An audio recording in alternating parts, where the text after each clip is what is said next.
Hey, what's up, guys? Welcome to the channel. We have some breaking news, some very unexpected news.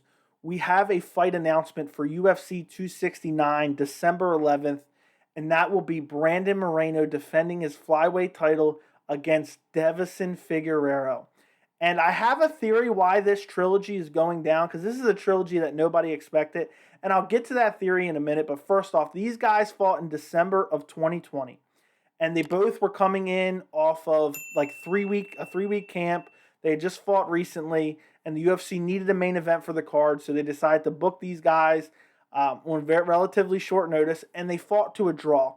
And Deiveson Figueiredo probably would have gotten the decision, but he got a point taken away in the fight. So it was a super close fight. The UFC said, okay, we'll run it back. It was technically a draw because of the point deduction. And in June of this year at UFC 263, Brandon Moreno did the unthinkable. Even I picked against him. I picked Figueiredo to win that fight. Brandon Moreno not only beat him, he went out there and outclassed him in every aspect. He outstruck him. He outwrestled him. Then on the mat, obviously, the jiu-jitsu was better for Brandon Moreno. He submitted Deiveson Figueiredo via third-round rear naked choke.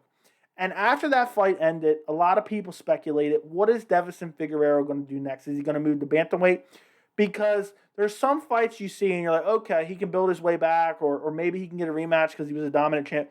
But he got destroyed in that fight. He got dominated in every aspect.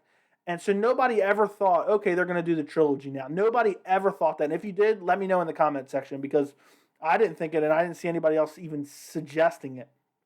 Now, after the fight, Brandon Moreno suggested some opponents, and Deiveson Figueiredo was calling for the trilogy fight. And even though he was calling for it, nobody really thought, anything of it. But Brandon Moreno talked about potentially fighting like a Cody Garbrandt, which really didn't make sense. But there was Askar Askarov versus Alex Perez was supposed to happen. That could have been a number one contender fight. And then also there was Alexandra Pantoja, who has 2 wins over Brandon Moreno in the past. 2 wins. How often do you see a challenger come into a title fight and have 2 wins over the current champion? I mean, that's absolutely unheard of. That would have been an awesome storyline going into the fight. And Pantoja got a win over Brandon Royval back in August, the end of August. And it was a great performance, and he called out Brandon Moreno. So people thought, okay, open and shut case.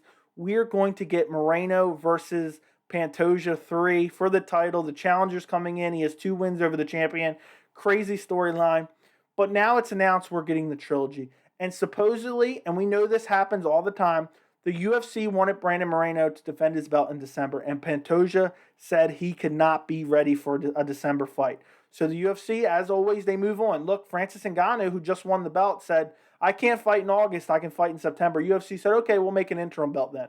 So the UFC has a history of just moving on for fights. Even if a guy deserves a title shot, if they can't be ready in the time frame the champion's going to be ready, then oh well. Even look at Adesanya versus Vettori. Vettori deserved a shot, but obviously Robert Whittaker deserved a shot more.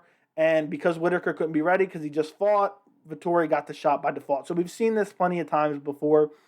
And this is a fight that's super unusual just because of what a dominant win the second fight was for Brandon Moreno. But I have a theory on the potential sell for this fight and why Figueiredo wants it. Because I know he wants to be champion again. But if you just got dominated by a guy, I would be like, okay, I want to build my skills a little bit more before I go back and fight for the title again. I can beat up some of these other flyweights.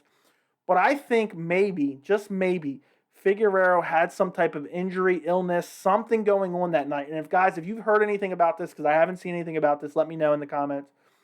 And there has to be a reason for his performance the way it is.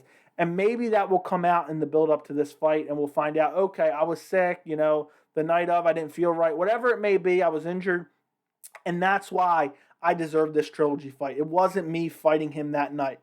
And this really screws over Pantoja, because if Figueiredo somehow wins this trilogy, we're getting a 4th fight. I don't know if there's a name for that, but we're getting a 4th fight between Brandon Moreno versus Figueiredo. So I wanted to do an early prediction with this video, so I am going to give you an early prediction. I am picking Brandon Moreno. After that second fight, how can you not pick Brandon Moreno? I mean, he just outclassed Figueiredo in every aspect, and I think he'll do it again. Unless Figueiredo has some reasoning why his performance was so bad in that most recent fight. So, guys, let me know what you think of this news. Are you shocked by it? Who do you think is going to win? Just let me know in the comment section. And do not forget to like the video. It really helps grow the channel. Thank you so much for watching, and I'll see you in the next video.